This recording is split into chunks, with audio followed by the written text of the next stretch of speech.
right, let's hit the field. All right. Just wanted to talk, that's all. It was Friday, May 31st, and the Yankees were in San Francisco to take on the Giants at beautiful Oracle Park. Arson Judge looking to continue his barrage on Major League pitchers. My recap, your reactions coming up next. This is NYY Recaps. Welcome to Yankee Stadium.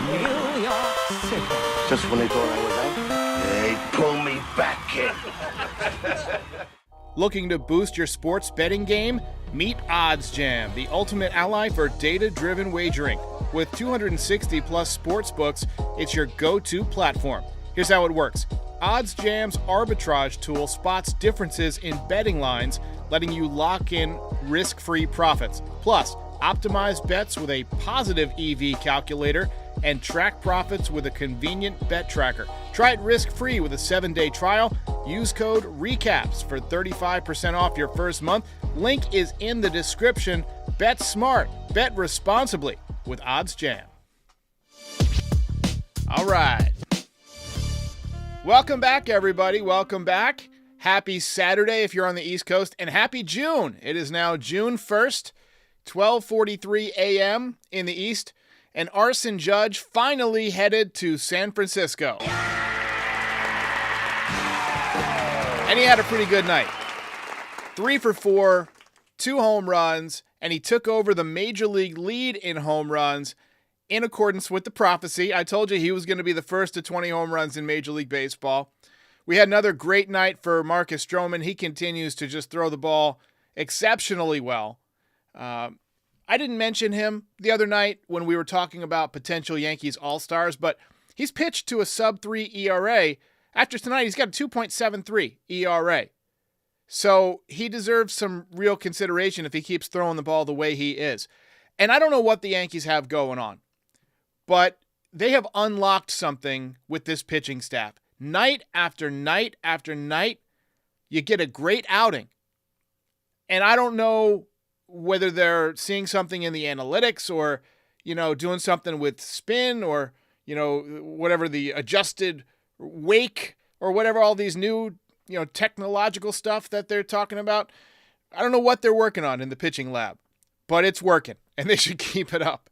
By the way, shout out to Terrence Cam. He's going to be on the show tomorrow, our West Coast guy. He was at the game tonight, and Aaron Judge's first home run landed one section over. That would have been so dope if he caught it. I was going to make him come on the show and bring it on the show, but just missed. Oracle Park is beautiful. I like day games better than night games, but it looks beautiful at night too. But one thing that nobody tells you about Oracle Park, actually there's two things that nobody tells you. One, it gets really, really freaking cold out there. And tonight was another chilling night. I think that helped Marcus Stroman and knocked down a few of those fly balls, especially Rizzo. The other thing that nobody tells you is the size of the goddamn rats that live outside that stadium. I was there in 2017, and there were rats that were practically the size of chihuahuas running around on the rocks out there by the water. I went out there to look at the McCovey Cove and the McCovey statue that they have out there, and I've never seen rats this big. Not in the New York City subway, nowhere. Biggest rats I've ever. I thought I was going to come home with the plague. But final note before we get to the recap. Another home run for Jason Dominguez tonight in his rehab game. Through 46 games when he's supposed to be ramping back up from an injury, he's hitting .348 with 3 home runs and a .412 on base percentage and a .977 OPS. It's what you want. And it's going to be hard watching him tear up the minor leagues this summer while Giancarlo Stanton continues to chase pitches 1.5 feet out of the strike zone. Let's recap. All right, let's go. Let's get it going. A lot of comments about Stroman. He has been fantastic this season, and he was fantastic again tonight. So, funny moment in the first inning. Arson Judge hit a ground ball to short, and he smoked it at 110.9 miles an hour, but it was literally right at the shortstop, Brett Wisely, and he booted it, but they scored it a hit just because of how hard he hit it. We'll take it, but Michael Kay had a great comment. What league are we playing in? Major leagues, you got to make that play. But Judge did get credited with a hit, and his other 2 hits obviously left the ballpark, so 3 hits tonight. Funny moment in the top of the second. Austin Wells was at bat, and there was a field mic picking up the things that people were yelling in the stands. It was kind of quiet, and somebody in the stands goes, 202! 202! Which, of course, was his batting average, and the very next pitch, about 2.5 seconds later, he smoked an opposite field double into the left field gap. He had one hit tonight. He's up to 204, so 204 tomorrow. Yell it. Maybe he'll hit another double. 7th double of the season for Wells. Giants actually jumped out to an early lead. Sac fly in the bottom of the second. More questionable scoring, too. Gleyber Torres kind of olayed a ground ball just to his left. I mean, it was maybe 2 feet from his body. And he whiffed it. He didn't get in front of it, didn't knock it down. He's just been awful this year. He also bobbled one in the 9th inning. Luckily, he recovered and made the throw. Rizzo had to pick it, but just an awful night and an awful season so far for Gleyber Torres. He's got to get it together. Top 3, Yankees struck right back. Volpe had a base hit, hopefully starting a new streak. Juan Soto followed up with a line drive single, and then Mr. Arson Judge. There it goes. That ball is high. It is far. It is gone. 3-run shot, 19th home run of the season. That put him in sole possession of the MLB home run lead. He's homered in each of the 3 ballparks that the Yankees have played in on this road trip. Slow start for the season is now in the rearview mirror. And the people who wanted to trade him are in shambles. 25th extra base hit of the month for Aaron Judge, and he was not done. But that broke the record held by Babe Ruth and Lou Gehrig for that month. They good? I never heard of them. Top 6, once again, the captain. There it goes. That ball is high. It is far. It is gone. 2nd home run of the night. 14th home run of the month of May. We got a note here from James who says that's an 81 home run pace over 162 if he did that every month. But obviously didn't do it in April. He's not going to hit 14 every month. But dead center, 426, 112.3 off the bat. And with that home run, he became the first to 20. I told you he was going to be the first to 20 home runs. That is destiny fulfilled.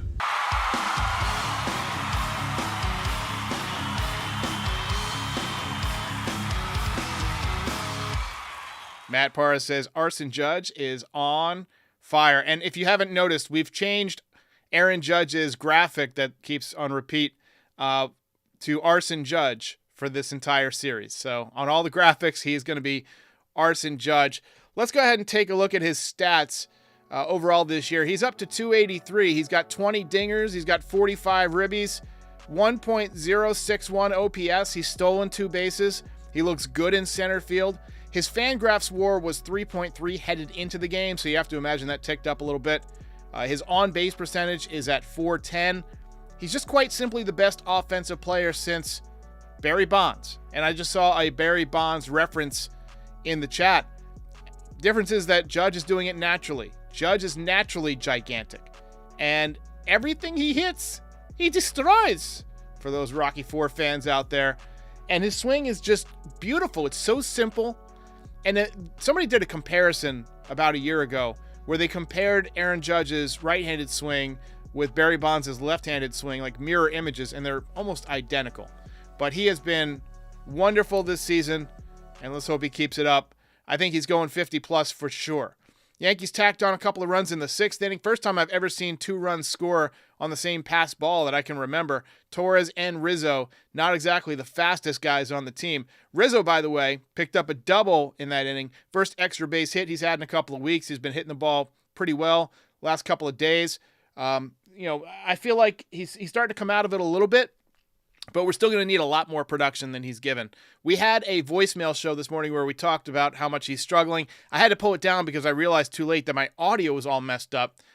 I rebuilt the voicemail show. I'm going to record a fresh one, hopefully tomorrow if we get some calls. But I had some issues like dealing with the copyright stuff, and I had to slow stuff down and change bit rates. And then all of a sudden it just became this big mess, and it messed up my audio. So I basically rebuilt everything from scratch. And next time we do a voicemail show, you'll see that. Well, let's talk about Marcus Stroman. He was outstanding again tonight. Turned in another fantastic performance. Got the Yankees into the 8th inning. A lot of soft contact. The movement was fantastic. As I mentioned, the weather in San Francisco was very cold, and you could tell that he was getting weak contact. As a hitter in cold weather, if you don't hit it perfectly, it stings you. It shakes the bat. It doesn't feel good at all. And with his movement, it's really difficult to square him up. So he was creating some uncomfortable swings for hitters tonight. Final line, 7 1/3 innings, 6 hits, 2 runs, 2 walks, 2 strikeouts. Win number 5 on the season. He is 5-2 with a 2.73 ERA. 12 starts, 69 1/3 innings, 55 strikeouts, 29 walks, and pitching his way towards Arlington, possibly in the midsummer for the All-Star game. Yankees hang on to win the game. Great play by Oswaldo Cabrera to make the final out on a barehanded throw. Win number 40 for the Yankees on the season. Season high, 21 games over 500. Take it away, Mr. John Sterling. Ball game over. Yankees win. Yankees win.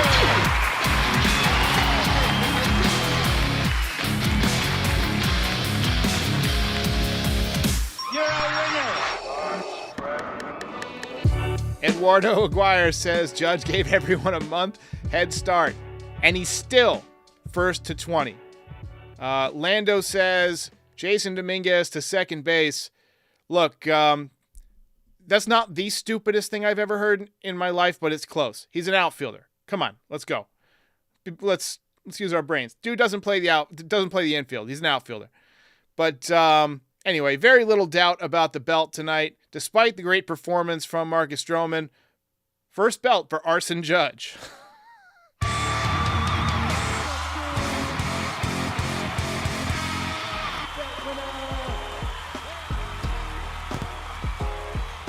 All right. Well, another good game. Let's take a look at the box score real quick. So Volpe 1 for 4 tonight, hopefully starting that streak over. We got 1 for 4 from Soto, hitting .311 with a .991 OPS. It's hard to believe that Judge's OPS is now way higher than Juan Soto's after the start that he had. Judge was the DH tonight, and Grisham was in center field. 3 for 4 for Judge, 2 runs scored, 4 RBIs. Verdugo goes 0 for 4. Torres, 1 for 4 with a run scored. Rizzo, 2 for 4 with a run. And then 1 for 4 with no runs, actually a double for Austin Wells. Cabrera 0 for 4. He's down to 236, so he's really fallen off. And then Grisham 0 for 3. I'd imagine you're going to see DJ LeMahieu back in there at third base tomorrow. Probably just not wanting to play him too much on that foot coming back from an injury. And then Stroman, 7 1/3 with 2 runs. And then Weaver finished it off with 1 2/3 scoreless innings. So very good night for the Yankees as they pick up win number 40. And there's no question that this team is leaps and bounds better than last year's team. They're more fun to watch. They're more balanced in the lineup. They hit for contact. They don't strike out nearly as much. They're not, they don't have Donaldson. They don't have Hicks. They don't have IKF playing the outfield. It's just a more fun team to watch. Brian Cutler says Padres fans booing Soto for being traded and Giants fans booing the Cap for not going there. 2 things did not age well for 2 stupid teams.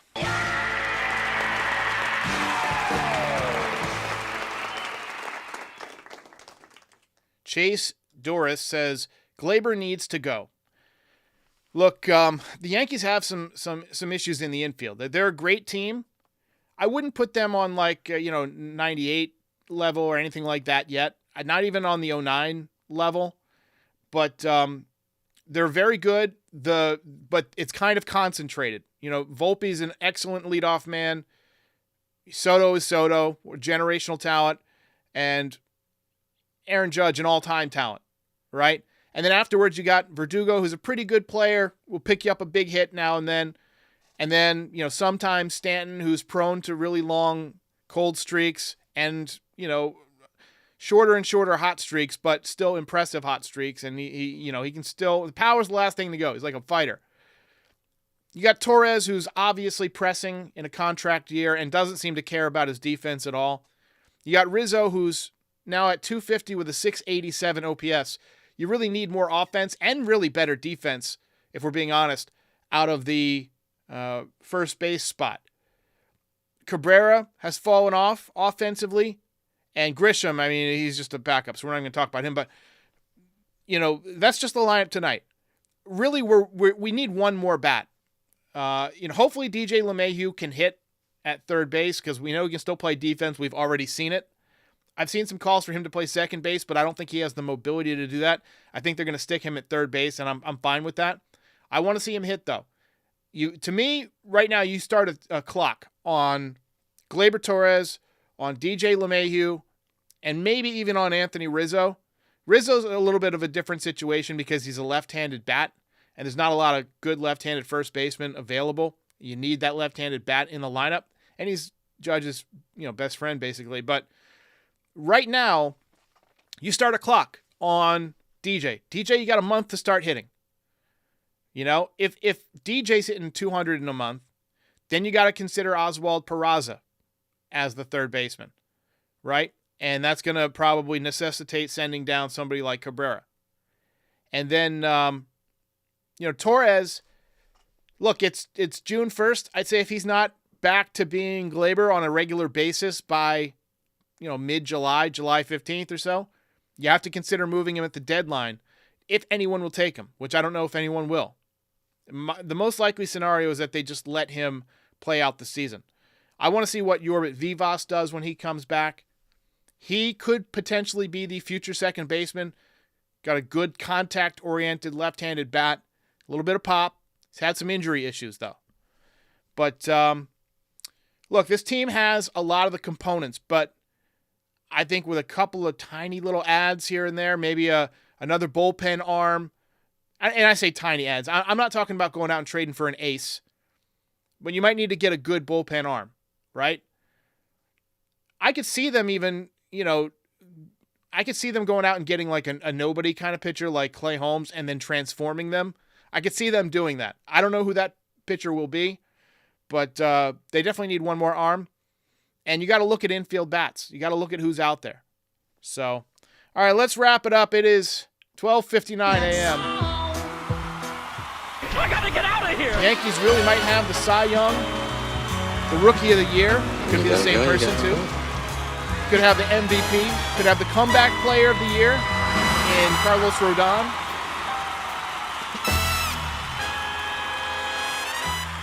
Pilot Porter says Arson Judge officially on fire. Game over. And then Tommy C's cat recent remember says Cashman's still waiting on Gary Sanchez to return to form.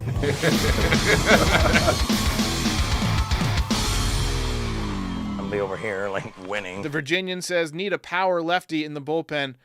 Garrett Crochet, somebody that I'm interested in with the White Sox. He's been starting, but he's got some nasty stuff, especially when he's out of the bullpen. I think you're onto something there. I think a really good power lefty in the pen would be huge for this team. Douglas Rouse says Gleyber Torres plays without a brain, like the Wizard of Oz there, Tin Man, right? I never saw the Wizard of Oz. Isn't that weird? I'm such a movie guy. I've got a movie podcast. By the way, tomorrow at 10:30 a.m., we're going to be live on my other channel. We rebranded it. It's just called The Dudes. Let me pull it up for you. And I'll show you. But we're going to have a podcast about, we're talking about a few things, but we're going to do Baby Reindeer, which is a Netflix show that was really, really good. Let me just go ahead and share the screen real quick. So we rebranded this channel, me and my buddy Justin, and we're doing like more reviews. We just did Kingdom of the Planet of the Apes, The Unbearable Weight of Massive Talent. And we've got this like format where we talk about a movie for like the first like half, and then just get into like our personal lives or whatever we're interested in that day. So definitely check that out. We're going to be live at 10:30 tomorrow morning. You can get it on all podcast platforms. So look forward to seeing you in the chat. And ladies and gentlemen, Yankees win again. 21 games over 500. All right, guys, I'm going to call it a night because it is getting late, past the witching hour, past my bedtime. I will see you after tomorrow's game. I'll be live. Terrence Kemp is going to join. So send in your questions. Remember to follow, like, subscribe, all that good stuff. And we'll see you tomorrow.